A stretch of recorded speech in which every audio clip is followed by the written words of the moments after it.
Hello, my name is Abby and I am the antenatal clinic manager on the Luton site. And I'm Charlotte, I'm the antenatal clinic manager at the Bedford site.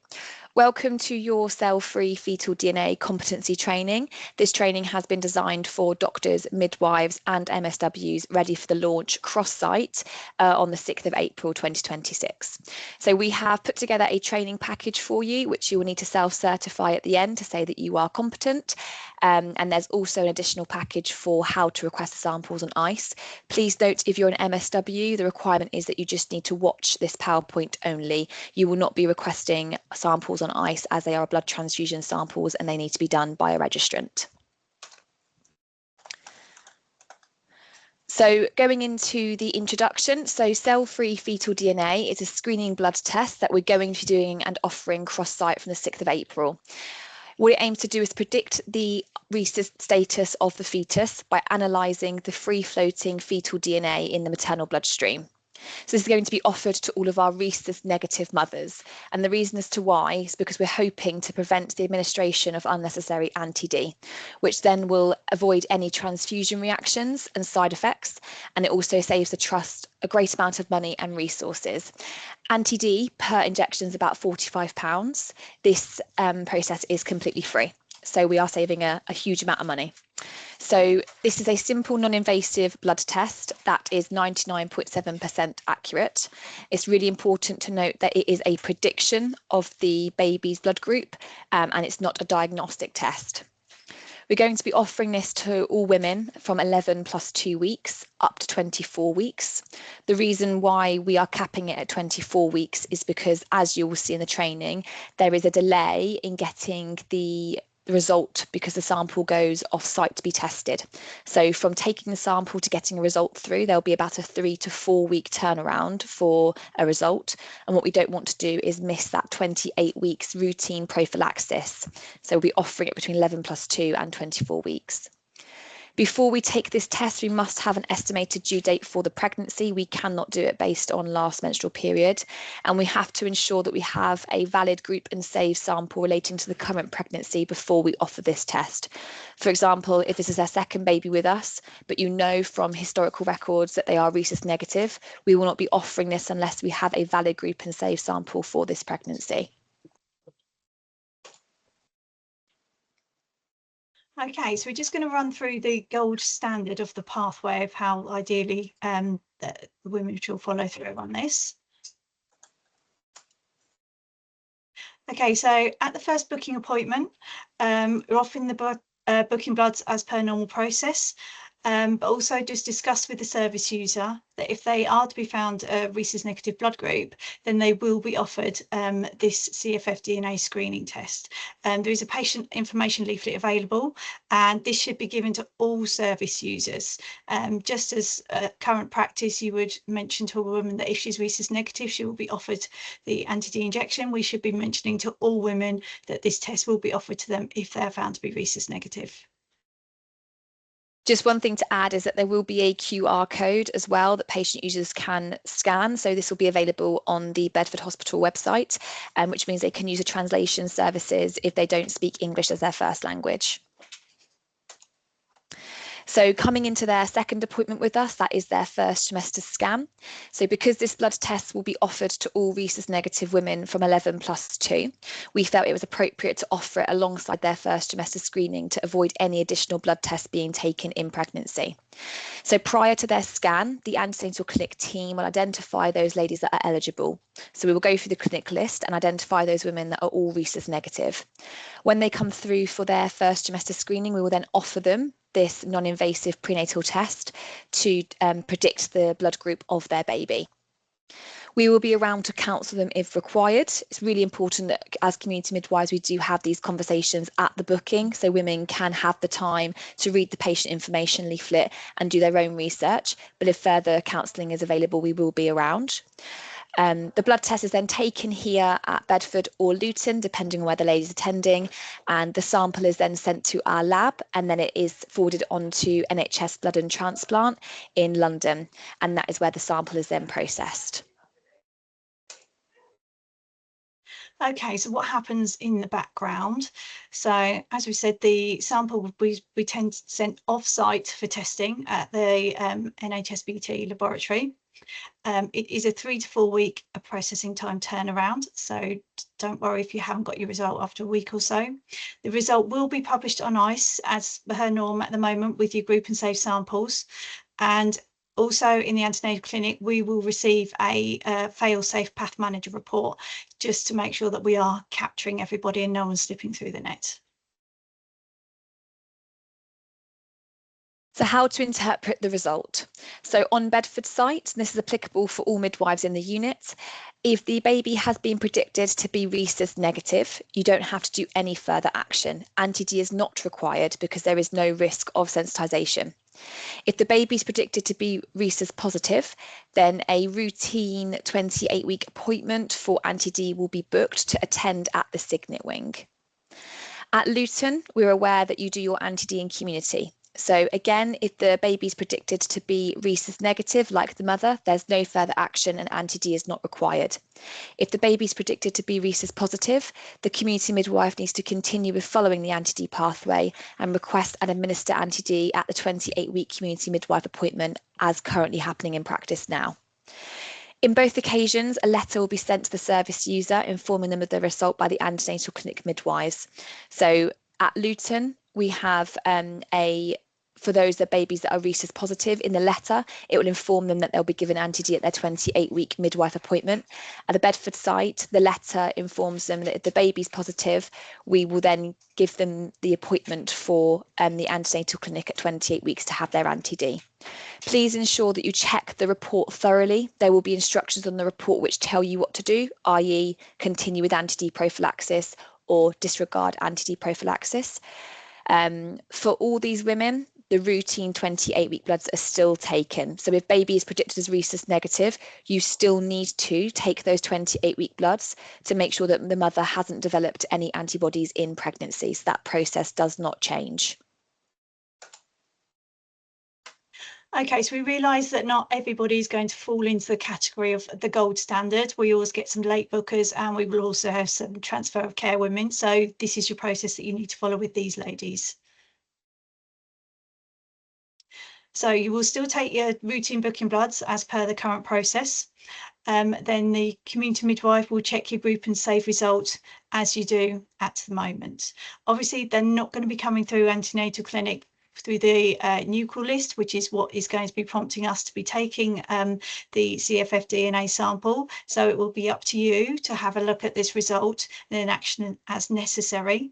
So on the Bedford site, the community midwife will need to discuss the result with the service user and also let antenatal clinic know that they will need to book the patient in to come and have the cffDNA blood sample taken, or inform them that the patient has declined to have the test. Okay, it can also be taken by the community midwife at the next appointment if required. If you've got a tight turnaround, then that's fine, but please do let the antenatal clinic know that you have done so. On the Luton site, community midwife again to discuss the result with the patient, offer them the next appointment to come in and have the cffDNA blood test done at their earliest convenience, obviously before the 24-week cut-off though, please. And if you could please also let the antenatal clinic know what you have done so we can add this to our tracker. For those ladies that are transfer of cares, so these women are just continuing their care pathways. They may have already had a valid group and safe sample for this pregnancy, and if they're known to be RhD negative and the report is available for this current pregnancy from a transfer hospital, please do offer them the cell-free DNA blood test when you book them. If the rhesus status for this pregnancy is unavailable, either they haven't got a printout as evidence, then please continue the steps as outlined in the late booker process. So take their group and save sample when they come for their booking appointment with you, and then it'll be the community midwife to chase the result and either offer them the cell-free DNA at the next appointment before 24 weeks, or refer to antenatal clinic if you're Bedford, so that we can book them into the anti-D clinic to have that blood test taken. Please do note for all transfers of care, you still do need to take a group and save sample at that booking appointment, regardless if they have already they're known to be rhesus negative. This is for blood transfusion purposes. They cannot cross-match blood if they do not have 2 valid group and save samples on the system. It's very important that you still take that group and save sample regardless. Okay, so this is just a flowchart for you really to use as reference in your practice. It goes through all the processes that we have just discussed. It is attached to the guideline, so if you wish to print out a copy and have with you for your reference to start with, then you're very welcome to do so. Please do use it so that you know you have a prompt for when we get going on this process, that you know what you're doing. So our key take-home messages from this is that we make sure that we're only offering cell-free fetal DNA screening to those ladies that are between 11 and 2 and 24 weeks, and that must be calculated by estimated due date, not LMP. In terms of counselling, community midwives, please ensure that we are having those safe conversations at booking, that we are letting them know that if you are come back as a rhesus negative blood group, that you will be offered this screening test at your scan, or if they are a late booker or transfer of care, just notify them that you can either take it at the appointment if they're known rhesus negative for this pregnancy, or that you will telephone them their results and inform them they're rhesus negative and invite them back for that blood test to be taken. Please do not use any paper requesting forms. If you are struggling with connectivity in community, please make sure that if you're taking the cell-free DNA that you have pre-requested them on ICE and use them. If you're struggling with connectivity, please do refer to us at Antenatal Clinic at Bedford. We're always happy to help you. And ensure that you do document that cell-free fetal DNA result in the handheld notes. In the community, you obviously will see them with their handheld notes. In Antenatal Clinic, we may not have the same opportunity. Whilst the result will be available on ICE, it is good practice to document it in their handheld notes. In terms of service user choice, if the patient declines, which they are more than welcome to do, we then continue with the routine anti-D pathway.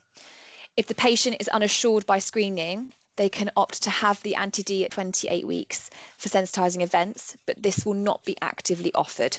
So they can still have it because there is that 0.3% where we may get a false positive or false negative.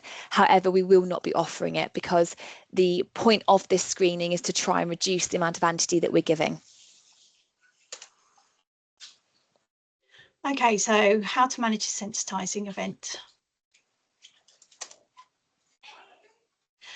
Now, first of all, please check whether mother has had the cffDNA screening done. Okay, it's an extra check that will need to be done when the women are coming in. Check if they've had this blood test done. If the fetus is predicted to be rhesus negative, then the anti-D is not required and we don't need to do the Kleihauer. So that's a much nicer process for the mother. If the fetus is predicted to be rhesus positive, then do what you do now. You follow your routine anti-D pathway as you do at the moment.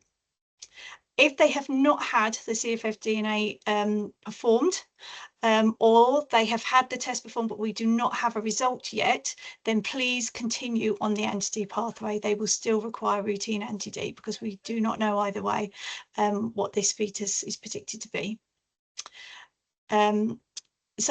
But still follow your same process. All service users for a sensitising event that are coming in, they should still attend triage and have their CTG monitoring, even if they don't require that anti-D. They still need all their fetal wellbeing processes performed as you usually would. And as I said, just please ensure that the ICE is checked prior to managing the sensitising event so that you know whether anti-D is actually required or not. Blood transfusion will not issue the anti-D if they have a result that says that a fetus is predicted to be rhesus negative, unless we have specifically said that the mother is not reassured and wishes to continue with the anti-D, as we mentioned earlier. The management following delivery. So we still need to be taking those cord bloods at delivery and taking maternal bloods. The reason why is because there is a 0.3% chance that we might get a false positive or false negative. We have to identify for sure what the baby's blood group is at delivery. The delivery midwife or discharge midwife or the ward named midwife is responsible for chasing those samples prior to discharge. If the baby is cord blood negative, then there is no reason to do anything else. If the cord blood's evidence baby to be rhesus positive, you continue with the anti-D prophylaxis and aim to administer that within 72 hours of birth. So this process is still the same that we are currently doing now. It's how we then manage the results of their discrepancy that might then cause us to do something differently. So what do you do if there is a discrepancy within the result? So it's a 0.3% chance that we may get a false positive or a false negative result. So there are two possible outcomes. So baby has predicted to be rhesus negative, but when we have checked has confirmed to be rhesus positive via the cord blood sample. So our potential risk is there that no anti-D prophylaxis has been given during this pregnancy. There's a risk of sensitization and of the mother developing anti-D antibodies, and a risk of jaundice and HDFN for the newborn. So we should give the anti-D within 72 hours of birth, and also refer baby for a paediatric review for them to make a plan for any further monitoring that may be required. We would have a duty of candour, and an incident report must be completed. The blood transfusion lab will complete the shot report that will go off to the main lab, so that this will obviously all be documented and assessed nationally. A group and safe sample must be taken for the mother at the 6 to 8 week GP appointment to rule out sensitization. So please make sure that this is included in her discharge summary so that the GP is aware of this. Not such a problem is if this happens the other way around. If a baby is predicted to be rhesus positive, but actually it turns out to be confirmed rhesus negative via the cord blood sample, there's no risk to the mother or the baby. It's the process that we are doing currently, that she just would have received anti-D when it wasn't necessary during this pregnancy. Please still do duty of candour so that mother is aware of what has happened, and it also will be required to be shot reportable by the transfusion lab, and we will also require an incident report for this, please. So here again, we've just outlined the postnatal pathway. So just to recap, nothing has changed with that. You still take your maternal blood and your cord blood. It is how the result comes back that you may need to do a different action if there is discrepancy in the prediction compared to the confirmed blood group for the baby. This is on the anti-D guideline and is there for your disposal. So please use this again during the first few weeks of launching as of the 6th of April, just for a reference guide for you to help you. Okay, so if you have any questions or indeed any feedback, please do let us know. We've got the Luton contact there and the Bedford contact. We're more than happy to answer any questions or receive any feedback if you think there's anything we may have missed. Thank you. Thank you very much.